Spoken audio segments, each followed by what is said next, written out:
Oke, baiklah. Bismillahirrahmanirrahim. Assalamualaikum warahmatullahi wabarakatuh.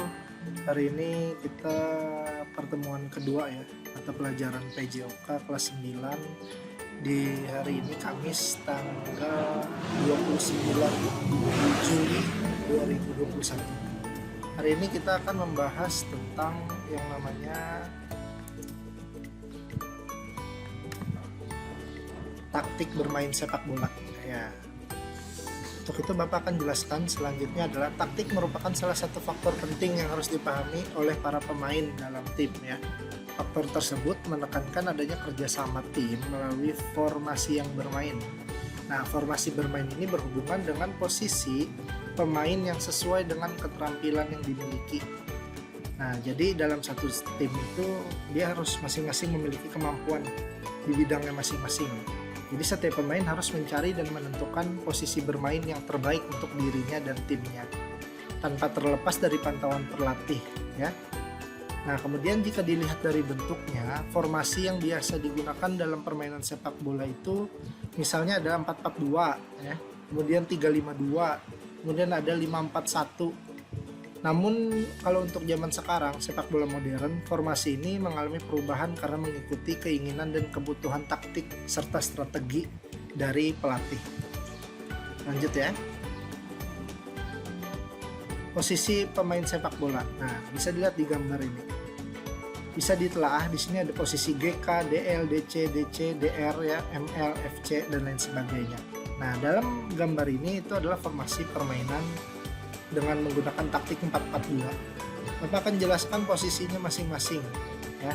Di sini ada dijelaskan posisi pemainnya. Yang pertama itu adalah GK atau goalkeeper. Dia bertugas sebagai penjaga gawang ya. Sedangkan DR itu adalah defender right atau back kanan. Kalau DL itu lawan dari DR, defender left, berarti dia back kiri. Sedangkan DC itu adalah defender center, berarti dia berposisi sebagai back tengah. Kemudian MR, nih ada singkatan MR tadi ya di gambar ya. Itu adalah midfielder right. Itu namanya gelandang kanan. Kemudian ada ML, gelandang kiri. Kemudian ada MC atau midfielder center, itu adalah gelandang tengah. Dalam posisi 4-4-2, tengah itu baik back ataupun midfielder atau gelandang itu ada dua pemain gelandang tengahnya ya. Back tengah dua, back gelandang tengah juga dua. Untuk penyerang dia ada dua ya, ada dua penyerang. Itu adalah forward center atau lebih dikenal dengan striker kalau kita dalam umumnya ya. Itu namanya penyerang tengah karena posisinya 4-4-2 tadi. Seperti di gambar sebelumnya tuh ya kan. Nah, ini posisi 4-4-2 dari GK, kemudian back, kemudian gelandang sampai penyerang. Nah, kemudian posisi penyerangan dalam permainan sepak bola itu bersifat konstruktif dan kecerdikan, terutama dari para pemain ya. Itu adalah menuntut pemain lebih dapat berkolaborasi dengan tim-timnya, dengan kawan tim, rekan setimnya agar permainan itu terlihat bagus. Tujuannya adalah untuk mencetak gol ke arah gawang lawan. Tujuan bermain sepak bola itu aja, untuk mencetak gol ke arah lawan ya, secara sebanyak-banyaknya. Namun ada hal-hal yang harus kita perhatikan. Pola penyerangan ini dapat dilakukan oleh satu tim.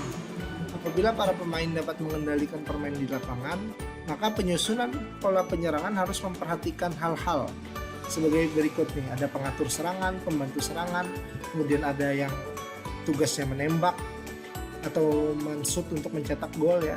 Kemudian yang terakhir yang paling penting itu adalah peran untuk memancing lawan yang di posisi bertahan itu dapat menerobos ke area pertahanan. Jadi mengecoh para pemain bertahan lawan ya. Untuk memantapkan kerjasama tim dalam penyerangan perlu dilakukan latihan bersama sehingga tercipta pola penyerangan yang baik. Ya, contohnya di gambar 1.5 ini ada posisi penyerangan untuk menghasilkan serangan yang baik ya. Pola penyerangan yang digunakan harus dibuat sedemikian rupa. Penyerang harus mencari titik kelemahan lawan.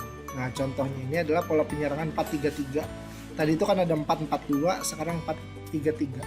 Untuk posisi penyerangan itu sering dilakukan dengan formasi seperti itu, 4-4-2, 4-3-3. Kalau posisi back atau posisi pertahanan lebih banyak, itu dia lebih ke posisi pertahanan. Ini kita bahas di posisi pertahanan ya. Untuk posisi pertahanan itu adalah posisi pertahanan paling akhir dari satu tim, adalah penjaga gawang. Nah, sebelum penjaga gawang itu kan ada pemain back ya, pemain belakang. Itu gunanya untuk menghalau pemain penyerang dari lawan kita. Ya, jadi untuk menciptakan suatu pertahanan yang kuat, semua pemain di lini depan hingga lini belakang termasuk penjaga gawang harus saling bekerjasama. Dengan memiliki pertahanan yang kuat, tim akan dapat bersemangat lawan terus-menerus menguasai bola. Dalam pertahanan terdapat dua bagian yang dilakukan secara terpisah, yaitu pertahanan yang dilakukan secara individu dan pertahanan yang dilakukan secara bersama. Jadi keduanya, semua proses permainan sepak bola itu adalah bertujuan untuk menghambat bola sehingga tidak membahayakan gawang dari serangan lawan. Dua tujuannya bermain sepak bola adalah mencetak gol ke arah lawan dan menghadang atau menghambat bola yang diserang oleh lawan ke gawang kita sendiri. Itu dua tujuan bola, menyerang dan mempertahankan. Itu tujuan bermain sepak bola. Pertahanan individu dilakukan dengan 1 lawan 1 man to man marking. Jadi dalam permainan bertahan itu kita harus menempel setiap pemain. Makanya kan 11 lawan 11 itu adil. Agak sulit jika 11 lawan 10 pemain, maka ada satu pemain bebas. Jadi peluang lebih menang ke pemain yang banyak itu lebih besar ya. Gitu. Nah, itu adalah pertemuan kita tentang taktik dalam bermain sepak bola. Demikian pertemuan kita hari ini. Selalu jaga kesehatan, terapkan 5M ya. Terakhir sebelum mengakhiri itu Bapak akan menjelaskan tentang pertahanan bersama atau zone marking, yaitu merupakan pertahanan yang menuntut kebersamaan. Pertahanan bersama dilakukan terutama ketika menghadapi tendangan bebas. Nah, itu zone marking ya. Pagar-pagar itu harus pakai pagar beberapa orang, itu namanya zone marking. Oke, demikian pertemuan kita hari ini. Terima kasih. Wassalamualaikum warahmatullahi wabarakatuh.